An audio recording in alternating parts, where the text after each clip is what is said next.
Ya. Entonces,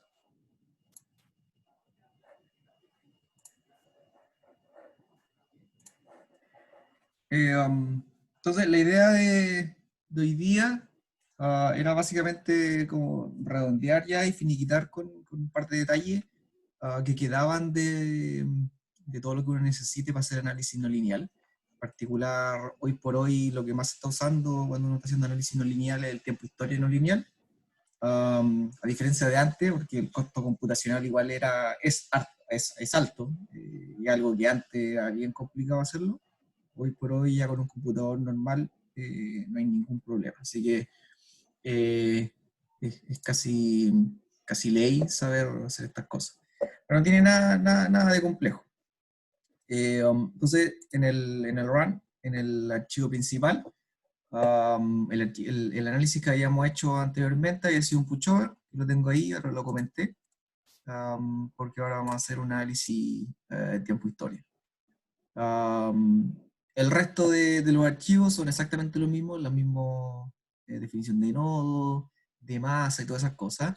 En particular, la masa anteriormente no había sido necesaria, porque en realidad, como no estábamos haciendo análisis dinámico, estábamos haciendo análisis estático, no era necesario definir la masa. Si no hubiésemos definido masa, habría dado exactamente lo mismo.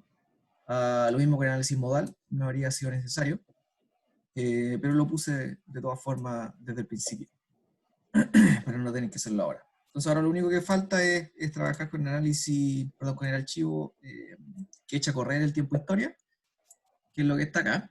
Y acá hay varias cosas que no son mías, que yo la he sacado de otros modelos, y he ido haciendo un mix con algunas cosas. Así que, bueno, les voy a comentar básicamente lo que uno debería modificar si es que va a trabajar con este template. Aquí estas primeras dos variables son simplemente un factor, es decir, el sismo yo lo voy a multiplicar por cierto factor. En este caso, el sismo en la dirección longitudinal, que yo la voy a definir como la dirección X, estoy utilizando un 0,9, y para la dirección transversal, en realidad, como estamos haciendo análisis 2D, no lo vamos a usar. Así que en este caso lo definí, pero no lo vamos a usar. Pero el archivo en general está hecho para análisis con un sismo en 2D, en dos dimensiones. Si es que ustedes efectivamente están trabajando con un modelo 2D, perdón, 3D, basta con descomentar algunas variables que están definidas acá para la otra dirección. Pero la tónica es exactamente la misma. Entonces defino los factores por los cuales voy a multiplicar el registro. Después voy a definir un factor, que esto no es mandatorio definirlo en OpenSys, pero es bueno de definir un delta T del análisis que no va a ser necesariamente igual al delta T del registro.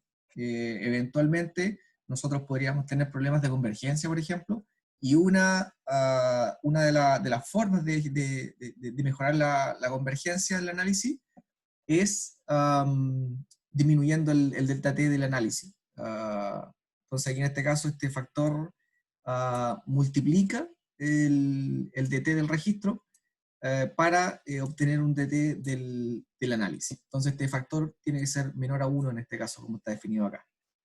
En este caso lo dije como 1, simplemente porque en este caso es un modelo chico, así que no tiene ningún problema de convergencia. Pero si fuese un modelo más grande o bien un modelo con mucha más no linealidad, le podríamos poner 0,5, por ejemplo, para trabajar con un delta T del análisis igual a la mitad del delta T del registro original. Al igual que para lo que hicimos en el pushover, voy a definir ciertos parámetros que tienen que ver con el análisis, que van a ser parámetros como básicos, que van a ser con los que siempre va a trabajar el programa, y si es que tenemos problemas con la convergencia, este algoritmo va a decir, ok, no me convergió, y el algoritmo varía o modifica alguno de los parámetros, ya sea el test, ya sea la tolerancia, ya sea el algoritmo o cualquier otro tipo de cosas. Entonces vamos a definir un set de parámetros básicos que van a ser hacia los cuales siempre va a volver el algoritmo después de converger. En este caso voy a definir un algoritmo básico igual a Krylov-Newton, pero si ustedes quisieran pueden elegir Newton, o Newton utilizando la regidad inicial, o la regidad en cada iteración, como ustedes quieran.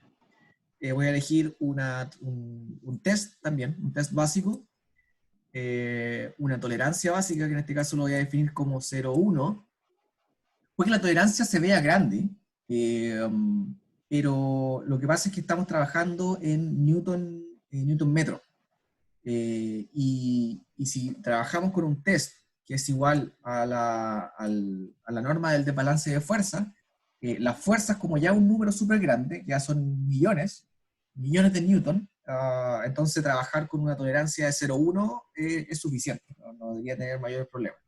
Diferente sería que nosotros trabajáramos con otro test, por ejemplo, si trabajáramos con norm displacement, en ese caso, entonces, como estamos trabajando con metros, y la estructura probablemente se va a deformar milímetros, entonces trabajar con 0,1 significaría que la tolerancia va a ser 1 centímetro, 10 centímetros, perdón.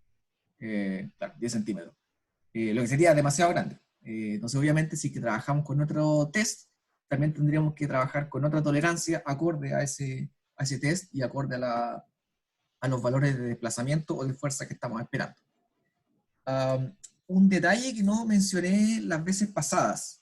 Cuando yo les comentaba, si se acuerdan, cuando les mostraba el pushover y les mostraba cómo trabajaba Newton-Raphson y todas esas cosas, siempre en realidad les comenté todo como si fuese un sistema de un grado de libertad. Pero en realidad, obviamente, no estamos trabajando con un sistema de un grado de libertad. Estamos trabajando con un sistema de n grados de libertad. Sin embargo, en términos generales, la teoría es exactamente la misma. Lo que pasa es que, obviamente, lo que uno debería hacer es dibujar un pushover, pero no con solamente una variable, no solamente con el desplazamiento de techo, por ejemplo, sino que en función de todos los desplazamientos, de todos los grados de libertad. Como es prácticamente imposible generar un pushover de 20.000 dimensiones, no lo puedo dibujar, entonces no tiene sentido tratar de dibujarlo, no tiene sentido tratar de explicarlo con n dimensiones. Entonces, estas cosas generalmente se explican con una dimensión, y uno simplemente tiene que tener la abstracción para imaginárselo, un pushover, pero en n dimensiones, con n desplazamiento a todos lados. ¿Y por qué se los comento? Porque en realidad uno, cuando trabaja con la tolerancia, uno no compara un delta fuerza solamente, sino que uno compara la norma de un vector de puras delta fuerzas. Entonces lo que hace el programa en realidad es ver el desbalance de fuerza en cada uno de los grados de libertad, y es un vector de desbalance de fuerza, y después le calcula la norma a ese vector. Y esa norma es la que uno compara con la tolerancia. Y por eso es que el test se llama norm and balance, porque es la norma de ese vector y no solamente un parámetro, un valor de fuerza o un valor de desplazamiento, si que trabajamos con incremento de desplazamiento. Entonces, volviendo a lo que estaba comentando, tenemos esta tolerancia, en este caso 0,1, y con 0,1, para este problema al menos, con 0,1 podría estar bien, quizás podría dejarlo hasta en 0,01. Y también acá les dejé una variable que se llama showTestBasic, que es básicamente, en este caso es 2. ¿Qué significa ese 2? Si yo le pongo 0 o no le pongo nada, el programa cuando vaya iterando, simplemente va a ir iterando y va a estar calladito trabajando. Si yo le pongo 1, la verdad es que no me acuerdo el detalle de qué significa cada número, pero ejemplo, si yo le pongo 1, me va a ir mostrando la tolerancia versus el desbalance de fuerza. Es decir, va a ir mostrando cómo está iterando, cómo va el proceso iterativo internamente. Si le pongo 2, me va a dar más información. Me va a dar, por ejemplo, la cantidad de iteraciones que necesito, la norma y la tolerancia. Si le pongo el 3, me va a dar más información. Me va a dar quizá todos los valores, pero de cada una de las iteraciones, para ir viendo el proceso iterativo. Entonces, dependiendo de lo que uno quiera ver, uno le va cambiando el numerito. Puede meterse a la página de OpenSysWiki para ver qué significa específicamente cada numerito. Pero cada tag significa cierta información que les va a ir entregando, que les va a ir mostrando en pantalla el programa a medida que va iterando. Y por último, la cantidad máxima de iteraciones, en este caso 500. Entonces, los siguientes parámetros, en este caso,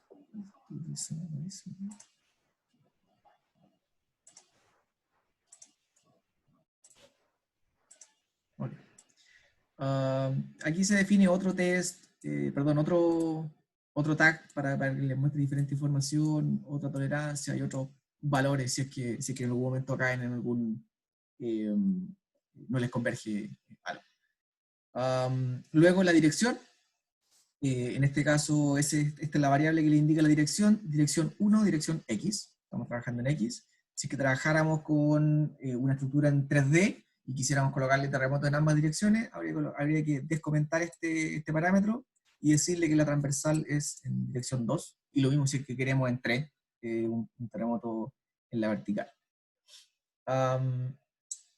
Aquí leo el archivo que contiene el registro sísmico. En este caso, todo el archivo está hecho para leer el registro en G. Es decir, cuando ustedes trabajen con el TXT, con el registro, tienen que guardarlo en unidades de G. Simplemente porque así está hecho el código. No es algo que pida, no es algo que pida OpenSys, el código en sí. Entonces, si me voy al archivo, tenemos el archivo acá, que tiene cierto formato, que no es un formato estricto que pida OpenSys, pero es simplemente un formato que ayuda a que todo este código lea ciertos parámetros. En particular, la primera fila es la cantidad de datos, la segunda fila el delta T del registro, y de ahí en adelante vienen todos los valores del registro, nuevamente todos en G. Insisto, este no es un formato como oficial, por decir una forma oficial de OpenSys, sino que simplemente un formato que está hecho acorde a lo que está acá. ¿Por qué hacerlo así? Simplemente para no tener que uno ingresar a mano cuánta cantidad de datos son y cuánto es el delta T. Pero si uno quisiera, uno le borra todas estas cuestiones y ingresa el delta T a mano y la cantidad de datos a mano. También puede ser. Entonces, lo que hace todas estas líneas de código es simplemente extraer la data de este archivo TXT. En este caso, vamos a utilizar Matanza. Entonces, aquí, nuevamente, estos son una serie de códigos para leer el archivo, para extraer el delta T, para extraer la cantidad de datos, y después para generar un vector con todos los valores numéricos de la aceleración. Luego aquí simplemente se define el delta T total, el tiempo total, perdón. Y luego ya vienen tomar las variables que definimos originalmente y colocarlas acá abajo. Se fijan aquí, definimos el registro, perdón, el caso de carga, por decirlo de una forma, de análisis dinámico. No, perdón, aquí cargamos el registro. Cargamos el registro y aquí le decimos que estamos trabajando con un pattern que es un registro sísmico. En este caso estamos utilizando Uniform Excitation. Si es que quisiéramos eventualmente, por ejemplo, para la gente que trabaja con puente, si es que eventualmente quisiéramos colocarle registros diferentes a cada apoyo, que es lo que realmente pasa con puentes más o menos grandes, que el registro en una cepa es diferente al registro en la otra cepa, porque tiene un desfase o porque hay algún tipo de interacción sobre la estructura, hay que utilizar otro pattern, que no recuerdo el nombre exacto, pero lo pueden buscar en OpenSys Wiki. Pero en este caso utilizamos este, que es para definir simplemente una excitación uniforme. Luego están todos estos parámetros que son exactamente los mismos que habíamos visto para el Puchoa. Definir qué tipo de sistema es, definir la numeración, definir los constraints, que los mantengo exactamente igual. Y aquí ya defino el algoritmo que vamos a utilizar como integrador, y le decimos que ahora vamos a estar haciendo un análisis de tipo transiente, que es básicamente decirle al programa, ahora vamos a estar considerando variables dinámicas, no solamente estáticas. Entonces aquí definimos estos parámetros, el test, el algoritmo y el integrador. Y después, al igual que para el pushover, entramos en un loop, o sea, en diferentes if. El programa va a empezar a analizar todas estas cosas, y si eventualmente no converge algún delta t, es decir, si if el ok es igual a 0, nuevamente, al igual que con el pushover, vamos a empezar a entrar en una serie de cascadas con diferentes modificaciones. Entonces, por ejemplo, aquí el primero dice, ok, si es que no me convergió, es decir, si es que lo que es igual a 0, entonces probemos alguna otra cosa. ¿Qué probamos en este caso? Probar cambiando el test. Aquí cambia el test, lo cambia por el norm displacement y cambia el algoritmo. Entonces, cambiando el test, cambia el algoritmo, hace el análisis. Si es que el análisis no convergió nuevamente, aquí hace otro cambio con el test, con el algoritmo. Perdón, si es que no convergió, volvemos al original.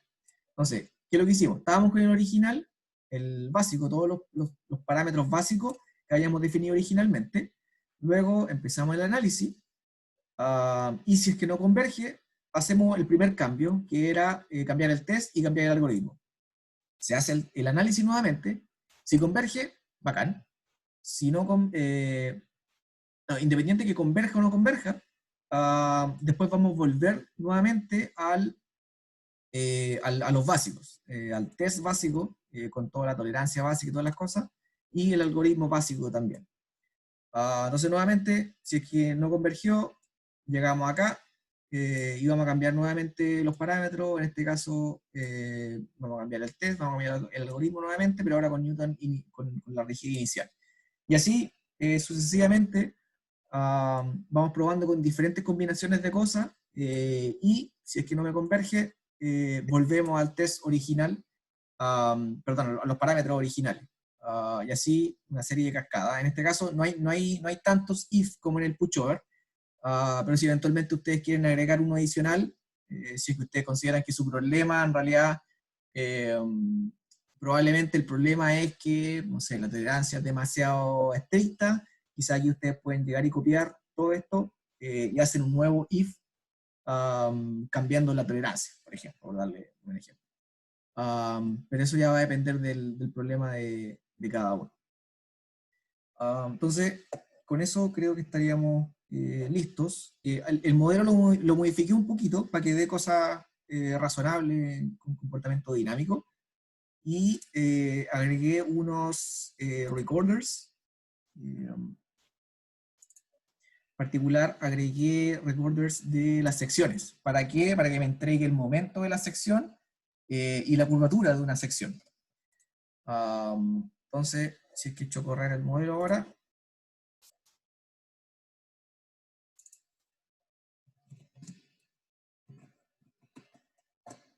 no sé si se alcanza a ver, pero se empieza a mover la estructura.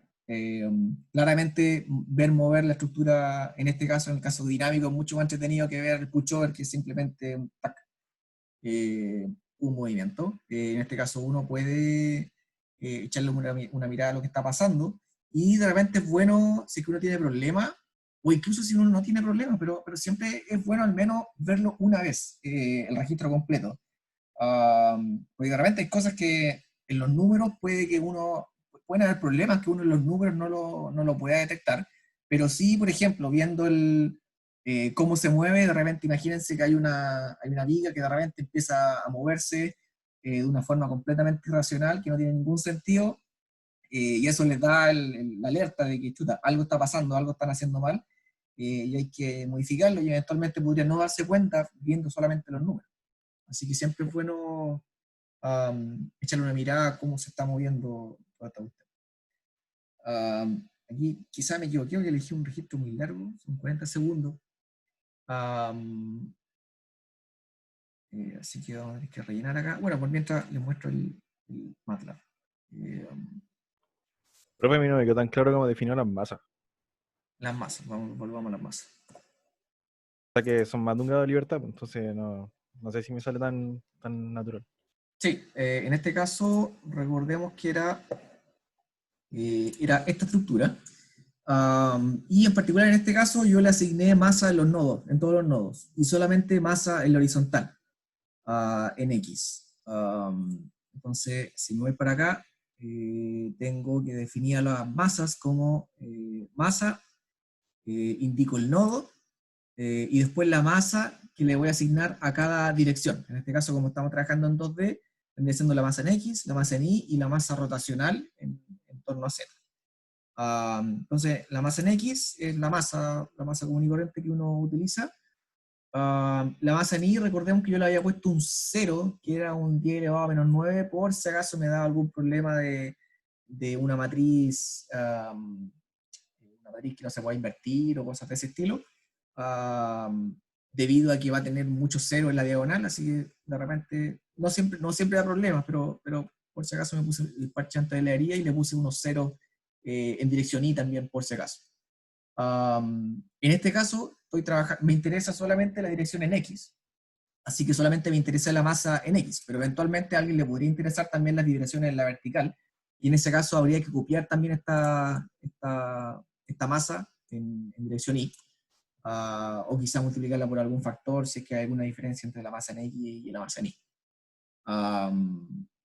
Pero en este caso no me interesaba, así que le puse ese valor 0. El MATLAB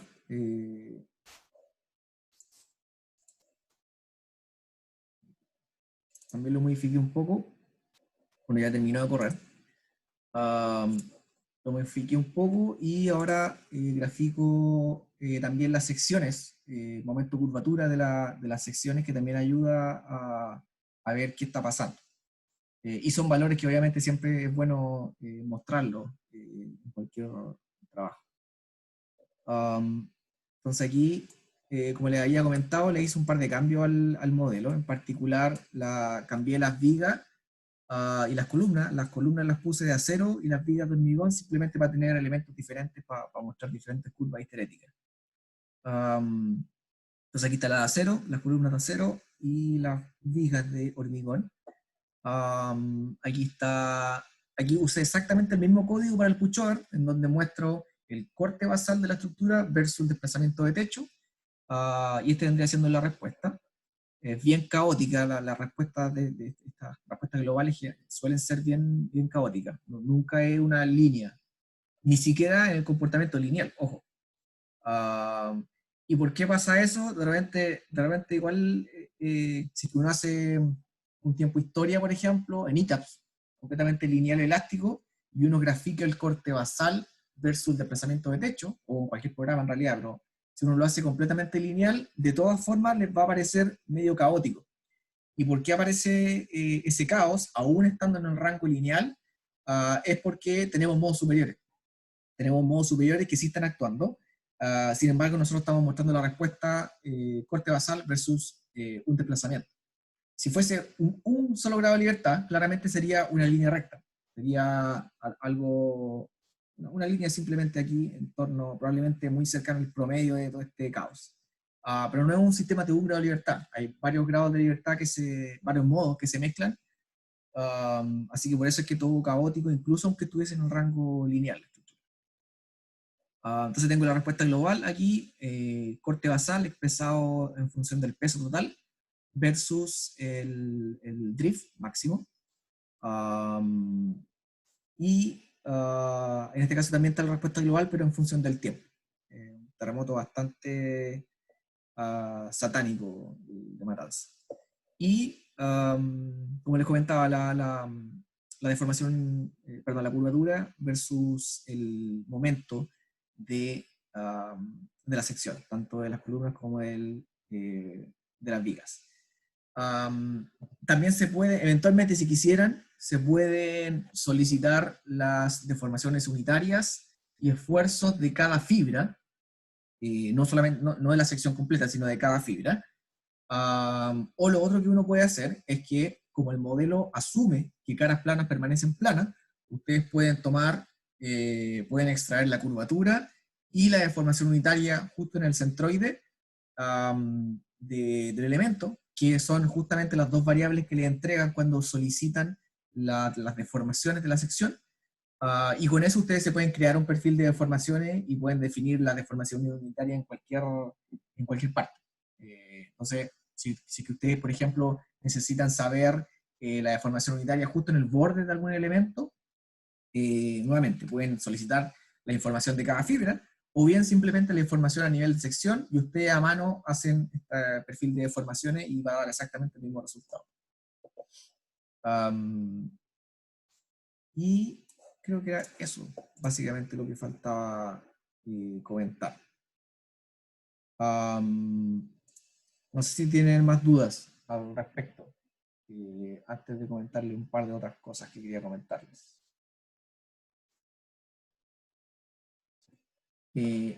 Otra cosa que quería comentarles, ¿cómo dejo esto acá?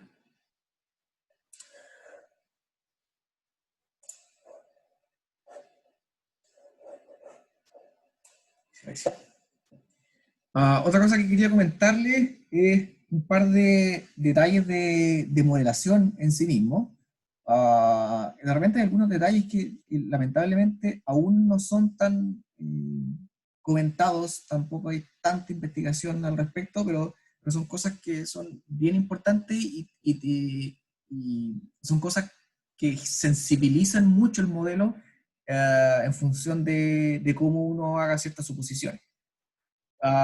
Por ejemplo, uno de estas cosas, uno de estos conceptos es el concepto de localización. ¿Qué significa esto? Nosotros cuando tenemos un sistema de elementos finitos completamente lineal elástico, la teoría nos dice que si es que nosotros vamos aumentando el mesh, si es que vamos discretizando cada vez más, por ejemplo, si aquí tenemos un elemento, por ejemplo, imagínense un murito, modelado solamente con un elemento shell.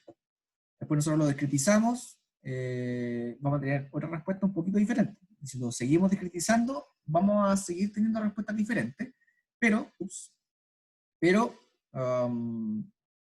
esta respuesta va convergiendo. Entonces, si nosotros, por ejemplo, hacemos un pushover, entre comillas, de este sistema, un sistema lineal, así que el pushover es lineal también, pero si hiciéramos ese pushover, llegaríamos a que obviamente está exagerado esto, la respuesta en A va a ser algo así, después a medida que vamos discretizando va variando la cosa, pero como que va convergiendo. O sea, nosotros podríamos esperar que una siguiente discretización va a dar también un poquito más flexible, pero va a ser muy cercano a D. Entonces, lo que quiero decir con esto es que la teoría dice, cuando trabajamos con estas cosas, a medida que vamos discretizando cada vez más, la respuesta va convergiendo a la respuesta como del continuo, por decirlo de una forma.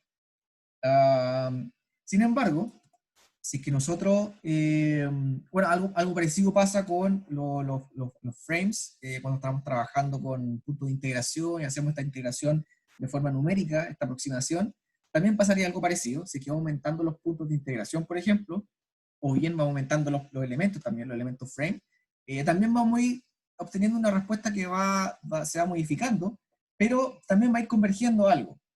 Sin embargo, si es que empezamos a trabajar con análisis no lineal, por ejemplo, un elemento de hormigón, una columna, un muro de hormigón, y le hacemos este pushover, vamos a llegar a que lamentablemente la respuesta al principio se va a parecer mucho, pero cuando entramos a cierto rango, estas respuestas se van a empezar a separar, y a diferencia del rango lineal, en el caso no lineal, la respuesta nunca va a ir convergiendo.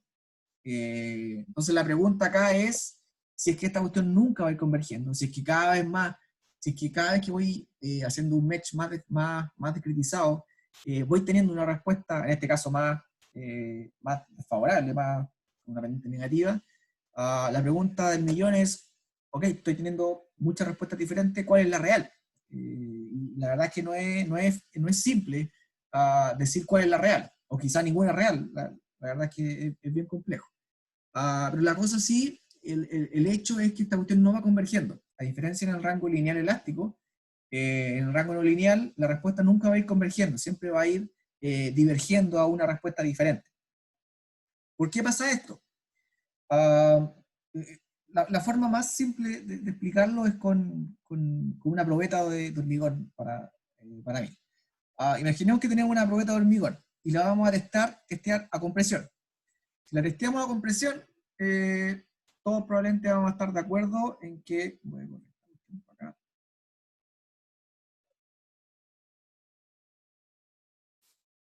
Todos vamos a estar de acuerdo en que la respuesta va a ser algo de este estilo. Ya, todos pasamos por ramos de hormigón. La respuesta es algo así, tenemos un rango lineal, se empieza a comportarnos linealmente, llegamos a un pic y después tenemos una curva descendente. Para llegar a esta curva, ¿qué vamos a hacer? Ya vamos a hacer este test. Tenemos el área de sección transversal, así que si nosotros de la máquina sacamos la fuerza, la dividimos por el área, tenemos el esfuerzo. Y tenemos cuánto se desplaza todo este émbolo. Entonces tenemos el desplazamiento total, lo dividimos por el largo, desplazamiento total, lo dividimos por el largo y nos da la deformación unitaria de todo el test. Súper simple. Sin embargo, en realidad si es que uno se empieza a ser un poco más fino, más detallado en el análisis, en realidad la curva no es tan obvio que va a ser algo de ese estilo, no es tan obvio que esa es la forma correcta de medirlo. Porque, por ejemplo, nosotros en este caso estamos utilizando el desplazamiento o la deformación que nos da la máquina. Es decir, estamos utilizando todo este largo total para hacer esta división. Sin embargo, alguien podría decir, no, que sabes que en realidad yo voy a medir mi deformación unitaria acá, por acá arriba. Y otra persona podría decir, no, lo voy a medir al medio, pero más chiquitito, no con la probeta completa. ¿Qué va a pasar? Que si nosotros hacemos el test, probablemente vamos a tener diferentes respuestas, diferentes deformaciones unitarias. Probablemente vamos a tener una que va a llegar aquí cercano al pic y después se va a devolver un poco. Vamos a tener otra que va a ser la que, con la que siempre trabajamos, y va a haber otra que probablemente va a ser un poco más larga, o va a tener una deformación unitaria más grande. ¿Y por qué pasa esto? Porque en realidad, obviamente, la probeta completa no falla toda por completo cuando falla, sino que la falla se va a localizar en cierta zona puntual, no puntual, pero en una zona acotada, no en la probeta completa. Entonces, probablemente, si se fijan acá, esta parte de la probeta está sin daño, no le pasa nada. Entonces, probablemente, ¿qué es lo que va a pasar acá? Vamos a estar cargando. Tenemos, si ustedes lo analizan como por secciones, diferentes secciones, todas las secciones deberían resistir la misma fuerza y por ende el mismo esfuerzo, o casi el mismo. Entonces, y todos probablemente también se van a deformar de la misma forma en el rango lineal. Entonces, al principio, todos se van a aparecer, todos van a hacer, todas las mediciones se van a aparecer. Sin embargo, cuando lleguemos al pic, vamos a tener la falla que es el medio, por ejemplo, y vamos a tener que esta zona no le pasó nada, en este caso al menos. Y como a esta zona no le pasó nada, entonces probablemente la vamos a estar cargando, y como esta zona tuvo la falla, se flexibilizó esa zona, y probablemente ahora se va a descargar, pero como a esta zona no le pasó daño, entonces se va a descargar casi linealmente. Entonces vamos a llegar, si analizamos este 3, esta medición 3, que no le pasó nada, ningún daño, probablemente lo que vamos a ver efectivamente es que vamos a llegar muy cercano al pic y después nos vamos a devolver, de hecho. Y de hecho, si es que nosotros retiramos toda la carga de la máquina, esta cuestión se va a devolver, va a seguir con esta curva y vamos a llegar como por acá. Vamos a quedar con cierta deformación residual, pero no vamos a tener daño. Luego tenemos la medición 1, que es la medición que generalmente utilizamos para estas cosas, y vamos a tener la curva típica. Y vamos a tener la medición 2. La medición 2, si ustedes se fijan, tenemos un largo total inicial que es mucho más chico que el largo 1. Es decir, este L total va a ser más chico. Por ende, vamos a tener un largo total más chico. Por otro lado, como la falla se concentró solamente acá, podríamos presumir que probablemente la mayor parte del desplazamiento de la deformación va a ocurrir efectivamente acá.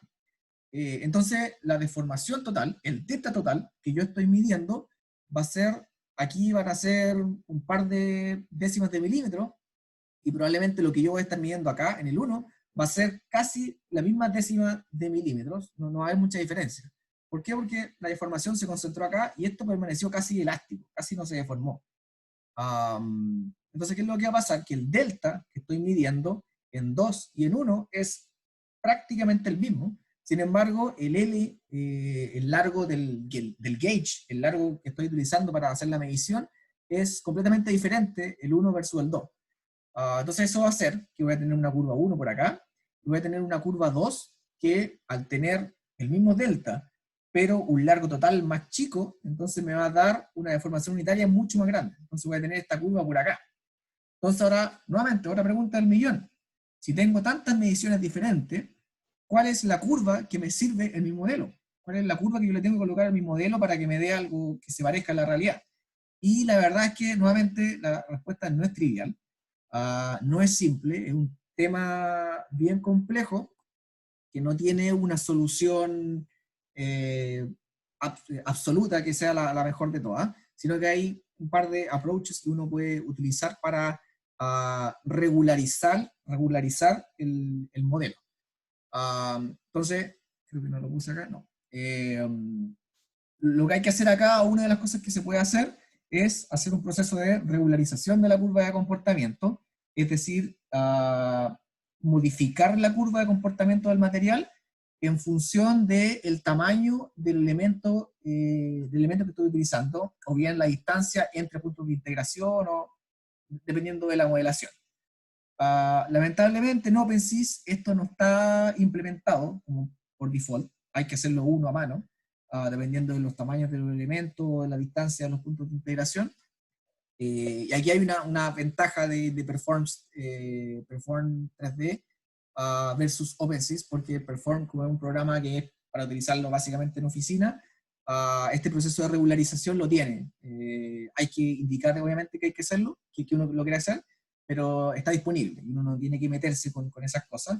Si uno lo quisiera hacer a mano, hay que meterse con un concepto que se llama energía de fractura, que es básicamente calcular de una u otra forma la energía bajo el área bajo la curva de comportamiento, y de esa forma entonces mantener esa energía y hacer ciertas modificaciones de forma tal de que no tener este comportamiento que les comentaba acá, que es que la curva diverja y no tengamos una curva, sino que uno puede regularizar el material de forma tal de tener cierta convergencia en el modelo. ¿Por qué les comento todo esto? Porque no pretendo que hagan esta regularización a mano, pero sí hay algo más simple que uno puede hacer, que uno puede tener en cuenta, y es tener en cuenta la distancia entre la dimensión de los elementos, o bien la distancia entre puntos de integración. Entonces, por ejemplo, si trabajamos con Force-Based Elements o Displacement-Based Elements, si que tenemos, por ejemplo, aquí una columna, un muro, nosotros le imponemos una carga puntual en la parte de arriba, probablemente vamos a tener una distribución de curvatura muy lineal en la parte de arriba, y solamente en la parte de abajo vamos a tener cierto aumento de la curvatura. Entonces, si es que tenemos un Force-Based Element, este elemento nosotros eventualmente lo podríamos modelar con un puro elemento, un solo elemento frame, pero con cierta cantidad de puntos de integración. Recordemos que los puntos de integración eran los puntos en los cuales el algoritmo va a calcular la función la función de forma, que en este caso era el diagrama de momento, el diagrama de carga axial. En esos puntos de calcular la función de forma para hacer la integral de forma numérica y todas esas cosas. Entonces, si nosotros en este caso elegimos una distribución o una cantidad de puntos de integración tal que como la zona de influencia de cada punto de integración es similar a entre comillas, muy entre comillas, a la zona de rótula plástica, nosotros deberíamos tener un resultado parecido a lo que deberíamos tener en los ensayos experimentales. Entonces, en Force-Based Elements, nosotros tenemos que preocuparnos de que ojalá la distancia entre puntos de integración, o más que la distancia, el área de influencia o el peso de cada punto de integración sea del orden de la longitud de rótula plástica del elemento. Si trabajamos con Displacement-Based Elements, recordemos que en este caso nosotros imponíamos el campo de deformación utilizando los campos de deformación lineales, estos polinomios del MIP, Entonces, en ese caso, imponemos deformaciones unitarias. En este caso, este fenómeno de localización no se da a nivel de puntos de integración, sino que se da a nivel de elementos. Si es que nosotros definimos más o menos elementos, podemos llegar a tener diferentes respuestas. ¿Y qué es lo recomendable? Ojalá utilizar, al igual que acá, utilizar al menos un elemento solamente para la zona de rótula plástica, o bien dos elementos, en lo posible dos elementos para la zona de rótula plástica, de forma tal de que cuando haga el análisis interno del programa, recordemos que asumíamos que la distribución de todas las cosas era lineal, en particular la distribución de curvatura es lineal. Entonces, en este caso, si es que nosotros definimos o discretizamos nuestro elemento con al menos dos elementos en la zona de rótula plástica, entonces nosotros vamos a estar generando algo así. Como la curvatura es lineal, entonces podemos definir esta curvatura que es no lineal, la podemos definir en tramos lineales y de esa forma llegar a una aproximación relativamente buena. Entonces, generalmente, en resumen, si estamos trabajando con force-based elements, en lo posible que la zona de influencia del punto de integración sea del orden de la dimensión de la rótula plástica, y si es que trabajamos con displacement-based elements, en lo posible uno o dos elementos solamente en la rótula plástica, de forma tal de, nuevamente, tener resultados parecidos a lo que podemos llegar a tener en análisis experimental. Entonces, por eso es que les comenté todo esto de qué significa localización y todas estas cosas. Si no hacen eso, les va a dar un resultado, obviamente. No se les va a caer, no van a tener ningún problema, pero va a pasar esto que les comentaba, que van a empezar a tener respuestas que van divergiendo. Si es que modifican la discretización, también van a tener divergencia en la respuesta. La diferencia es que si ustedes utilizan este criterio, por ejemplo, con ese criterio ustedes van a decir que su elemento tiene que tener una discretización como el C. Entonces, ok, aun cuando su respuesta va divergiendo, ustedes saben que como el C me genera como que la rótula plástica de este porte, entonces ustedes pueden decir que aun cuando diverja, el C vendría siendo el que más se va a parecer a su respuesta real en los ensayos. Entonces, este concepto de utilizar ciertas dimensiones de elementos o bien de puntos de integración no soluciona el problema de localización, pero sí al menos les dice cuál es la curva que más se va a parecer a su dato experimental. Eso. Creo, sí. Eso respecto a este fenómeno que les comentaba de localización. Otros comentarios que también les quería hacer era respecto a la discretización de las fibras. Uno de repente, por tratar de hacer un análisis muy como al detalle y que sea todo así muy preciso, de repente uno se dispara en los pies porque finalmente uno generalmente llega a un punto en el cual ya mejorando la discretización no tenemos una mejor respuesta y solamente lo que seguimos haciendo es haciendo que el análisis se demore más nomás, sin tener una mejora en la respuesta. Entonces, en el caso de las fibras, la discretización de las fibras, afortunadamente no existe un problema de localización a nivel de fibras. O sea, si ustedes le ponen más o menos fibras, no van a tener problemas de localización. Aquí sí van a tener una convergencia de la respuesta, pero hay autores ya, aquí de hecho les puse la referencia, hay autores ya que han hecho el análisis de sensibilidad para ver cuáles son la cantidad de fibras que uno debería utilizar. Y al menos estos autores, Filippo, que ha hecho mucho, ha trabajado mucho dentro de OpenSys y en general en análisis no lineal, llegó a que si uno trabaja con análisis en 2D, es decir, si uno trabaja con una sección doble T de acero, por ejemplo, en esa dirección de momento, dirección MZ, con esta discretización, es decir, 4 en cada ala y 4 en el alma, con eso ya es suficiente para definir la fibra. Uno puede discretizarlo en algo más fino, sí, no les va a dar problema de localización ni nada de eso, pero les va a dar casi la misma respuesta, no les va a mejorar mucho, sin embargo van a tener más fibra, así que van a tener que ir al material más veces. Entonces, no tiene mucho sentido. Y para análisis en 2D, estructuras en 3D que estén sometidos a terremotos en 2D o 3D. Es decir, que esta columna o la viga va a estar eventualmente sometida a momentos en torno a Z y en torno a Y. En este caso, con una discretización de este estilo, con eso ya es suficiente. Si ustedes lo quieren hacer más fino, puede ser, pero no van a llegar a una mejor respuesta y se les va a demorar un poquito más el programa. Entonces, estas son básicamente recetas para utilizar, para no volverse locos discretizando los modelos, porque solamente van a lograr que se les demore más el modelo. Respecto a hormigón, la verdad es que las dimensiones de elementos de hormigón son un poco más, hay un espectro un poco más amplio. No tuve tiempo tampoco para alcanzar a buscar algún paper en particular, pero al menos por lo que yo he visto, descripciones de este estilo, con 2 filas de fibras en el recubrimiento, y después algo un poquito más grueso en el centro, con eso ya es suficiente. Generalmente no hay mayores, no hay una mejora con si es que yo discretizo más. Y un detalle, al menos a mí me ha pasado, si usted el recubrimiento lo dejan solamente con una fibra, ¿qué es lo que va a pasar? El recubrimiento uno muchas veces lo modela como que eventualmente pueden tener pérdida de recubrimiento. Es decir, en algún momento el hormigón llega a su peak y de repente desaparece y tiene cero fuerza. Si que ustedes modelan todo el recubrimiento con una sola fila, una sola fila de fibras, eso va a hacer que de un step a otro,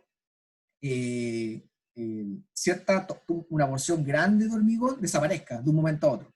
Y eso de repente le puede causar que se les caiga el modelo. Entonces, al menos el recubrimiento es bueno tener un mallado un poquito más fino, de forma tal de que esta pérdida del recubrimiento se produzca un poquito más paulatinamente y no de un time step para otro, para no tener problemas de convergencia. Y el núcleo, como les decía, generalmente con una discriminación más gruesa es suficiente. Y para los muros, ojalá siempre tener una discriminación como proporcional.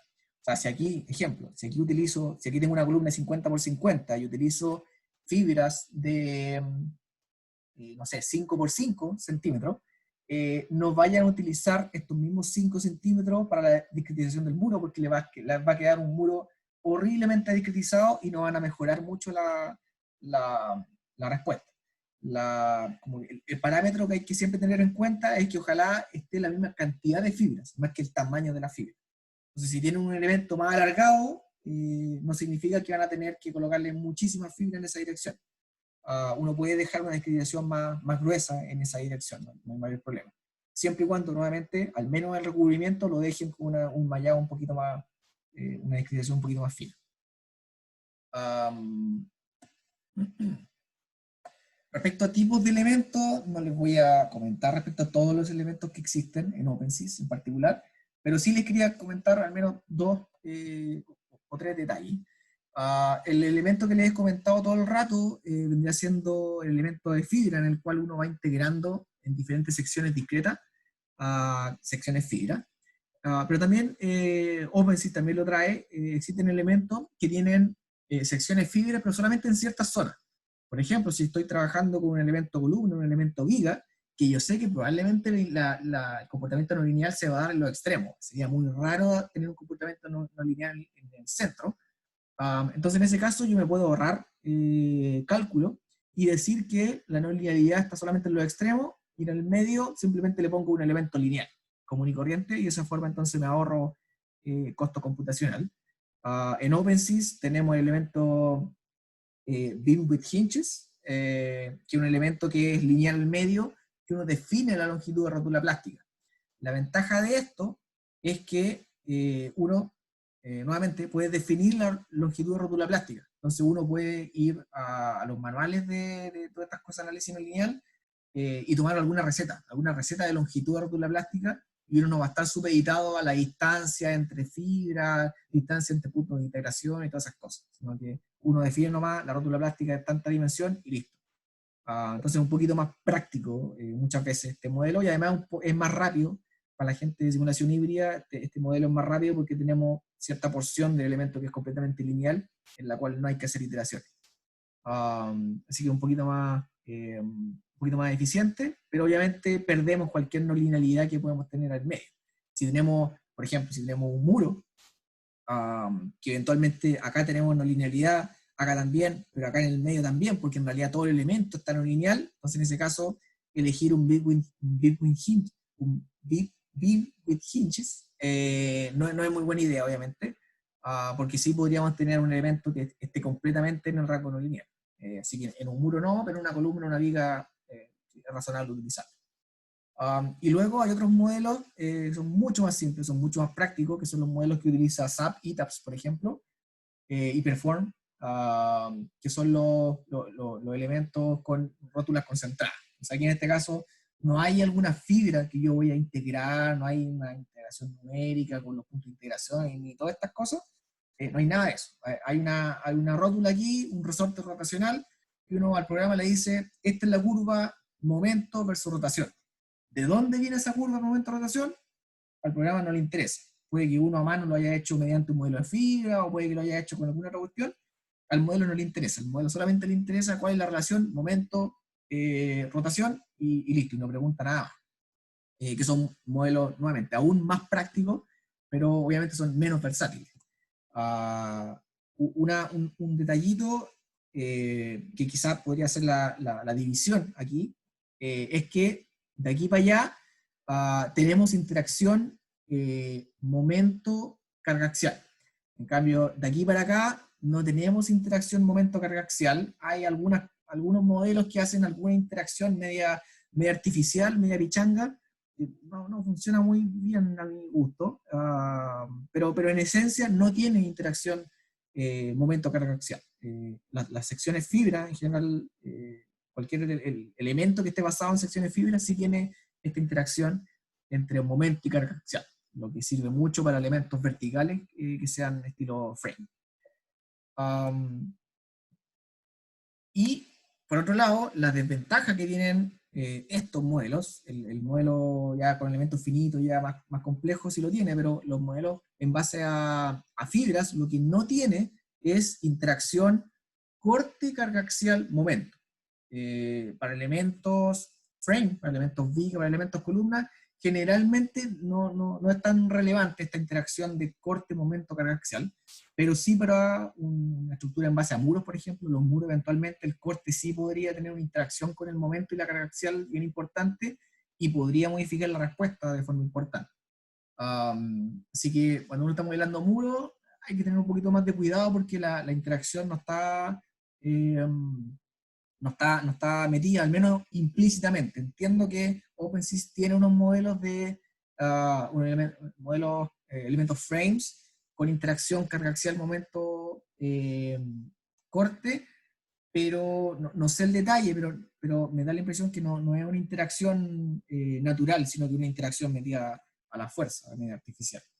Así que obviamente no es tan fiable.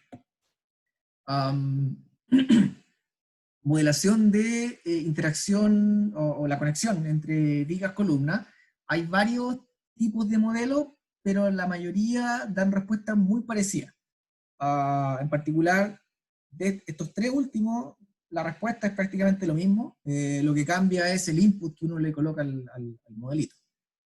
Tenemos la típica que uno utiliza en casi todos los análisis estructurales, que es asumir que tenemos cachos rígidos, como lo llamamos nosotros. Que es básicamente aquí en el nudo, nosotros vamos a asumir que el nudo es muy rígido, así que en realidad el elemento flexible lo partimos desde el nudo hacia adelante. Entonces toda la zona del nudo muchas veces uno la modela como un sistema rígido simplemente. Sin embargo, por ejemplo, en una conexión viga-columna de acero, tenemos esta zona panel que está sometido a un corte, pero es que gigantesco, y este corte genera que tenemos cierta distorsión de corte en la zona panel, y esta distorsión por corte muchas veces puede hacer variar mucho la respuesta del sistema estructural.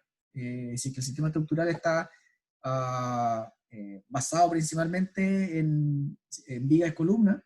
La deformación debido netamente a esta distorsión por corte de la zona panel Generalmente es bastante grande y no es despreciable. Así que generalmente es bueno si es que uno quiere modelar al detalle la respuesta, modelar de alguna forma esta zona panel.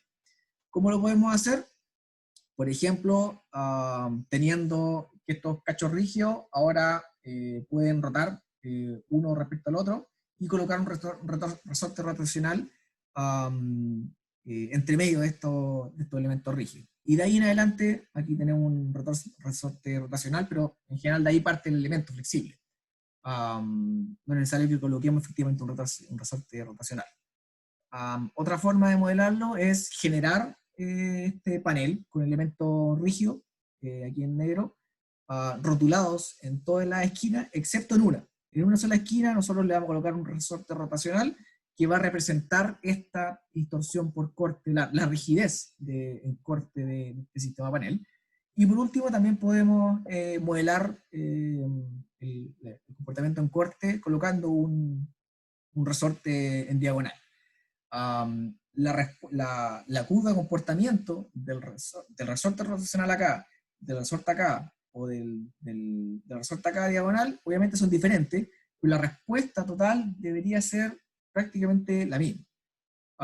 En particular, en la página de OpenSys van a encontrar que hay unos modelos que hizo Dimitrios Lignos, que está hecho esto listo, ya uno le ingresa las dimensiones nomás del sistema y hay unos archivos títulos que le genera al tiro todos estos elementos rígidos, le generan los resortes rotacionales y todas esas cosas, para que no tengan que hacerlo a mano.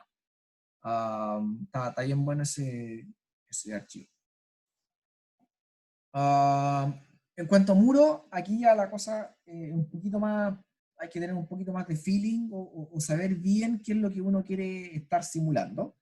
La forma más simple de modelar los muros es utilizando elementos frame común y corriente como si fuese una columna, pero obviamente como el muro tiene cierta dimensión, una de las dimensiones es mucho más grande que la otra. Si es que yo tengo una viga, por ejemplo, que conecta estos muros, yo no podría conectar la viga con el elemento frame directo, porque obviamente tengo toda una dimensión que no es despreciable. Entonces hay toda una relación cinemática ahí que no se estaría modelando bien si es que yo conecto esta viga de acá hasta acá directamente. Entonces, ¿qué es lo que uno puede hacer? Generar estos cachos rígidos nuevamente para básicamente simular la dimensión del muro y después uno conecta la viga al cacho rígido de forma tal de que la dimensión libre de la viga sea igual a la dimensión libre del elemento. La dimensión libre de la viga real a la dimensión del elemento. De esa forma entonces simular todas las conexiones que tenga este muro con elementos conectados a él. Otro elemento que se usa más para muros últimamente es el MBLM, desarrollado por Wallace y sus secuaces, que es básicamente de una u otra forma un modelo de fibra también, pero dentro del modelo está ya explícitamente la dimensión del muro. Entonces uno puede conectar directamente, uno lo trabaja casi como si fuese un shell, pero internamente no es un shell, sino que es casi un modelo de fibra. Uno puede conectar directamente los elementos aledaños al muro, no es necesario que uno genere estos cachos rígidos porque los tiene internamente el modelito. Entonces aquí tenemos estas diferentes como bielas que representan ciertas secciones de hormigón y acero, y tenemos aquí esta viga infinitamente rígida, que es igual al cacho rígido que uno genera a mano, en el caso anterior. Y entonces tenemos estas vigas infinitamente rígidas que me generan la interacción, me generan la compatibilidad, perdón. Y tengo en la horizontal un resorte que me va a representar el comportamiento en corte del muro. Sin embargo, aquí nuevamente, tal como en el caso anterior, como en el caso de los elementos frames en base a fibra, el problema que tenemos es que si tenemos un muro en el cual el acoplamiento entre corte, carga axial y momento es importante, estos modelos no son muy buenos porque el corte me lo modela de forma independiente. El corte no tiene nada que ver con qué es lo que está pasando en dirección axial y corte. Así que este modelo del MLM normal obviamente no es recomendable si que tenemos un muro demasiado chato, o en general cualquier muro que esté sometido a mucho corte. Entonces, básicamente, ¿qué es lo que hago? Yo acoplo todos estos elementos MLM uno encima del otro y de esa forma entonces genero este muro. Los mismos autores generaron un MLM, una versión del MLM, pero con acoplamiento del corte. Sin embargo, lo coloco entre comillas porque es un acoplamiento artificial nuevamente, no es un acoplamiento intrínseco del material, sino que simplemente de una u otra forma hacen interactuar este resorte rotacional, resorte del corte, con la otra rigidez, pero de forma artificial, no es algo intrínseco del modelo. Es mejor que el anterior, pero tampoco es, si es que tenemos un sistema que depende mucho del corte, no, yo al menos no lo recomiendo mucho. Si es que queremos tener alguna interacción con corte, ok, úsenlo, pero si es que el corte es muy mandatorio en el sistema, no, yo no lo recomiendo. Si es que tenemos ya algún sistema que en realidad no sabemos muy bien cómo se comporta, no sabemos si hay mucho corte, si hay menos corte, más momento, menos momento, siempre está eh, la caja mágica, tenemos la vieja confiable, el elemento shell, layer por capas, en el cual nosotros hacemos una especie de sándwich entre capas de hormigón y capas de acero. Y este sándwich es un elemento shell completo, pero no lineal, obviamente. Entonces, en ese caso, nos sirve para modelar sistemas planos. Sin embargo, el pequeño pero que yo personalmente le veo a estos elementos es que son muy sensibles a los parámetros que uno le ingresa.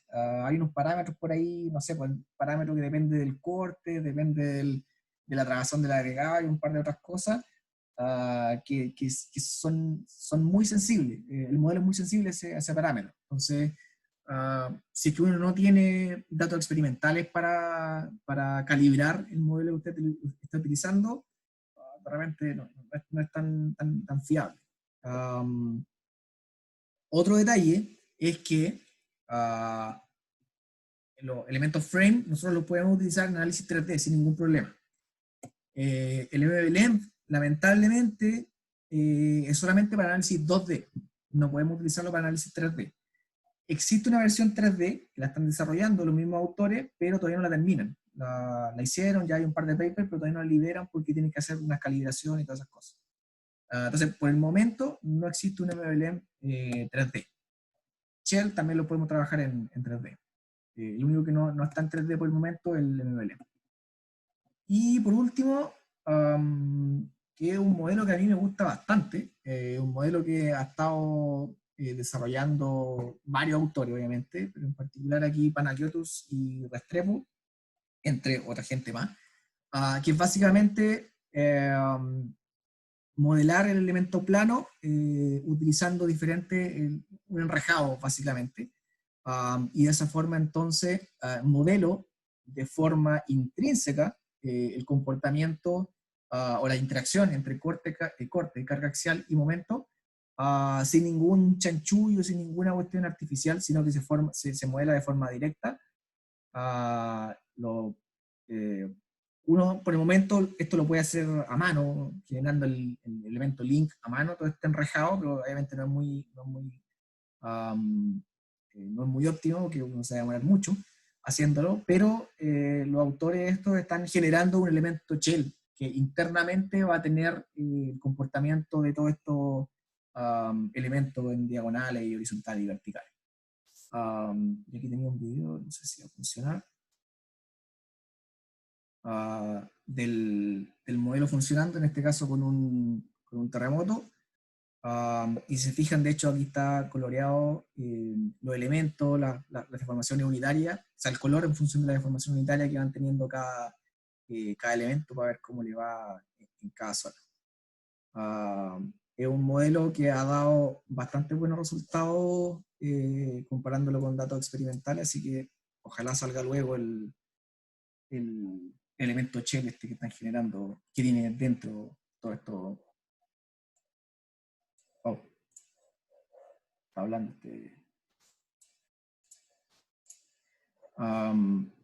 y creo que era eso lo que les tenía que mostrar hoy día.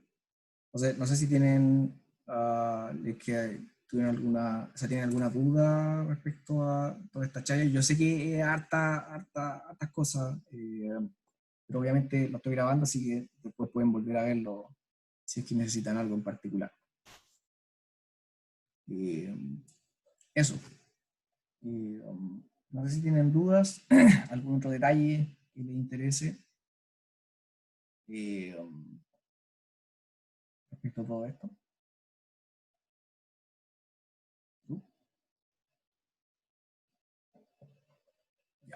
Bueno, de mi parte creo que no. Ok. Sería eso entonces, los que les debía para que ya puedan hacer algún análisis no lineal si es que necesitan.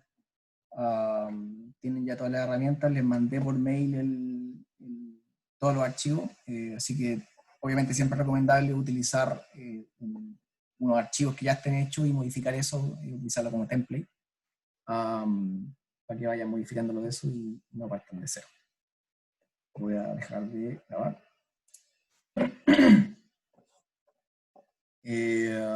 Diego, tú tenías ahí un par de dudas. Yo, sí, efectivamente, unas cuantas. Es que yo estoy haciendo una simulación híbrida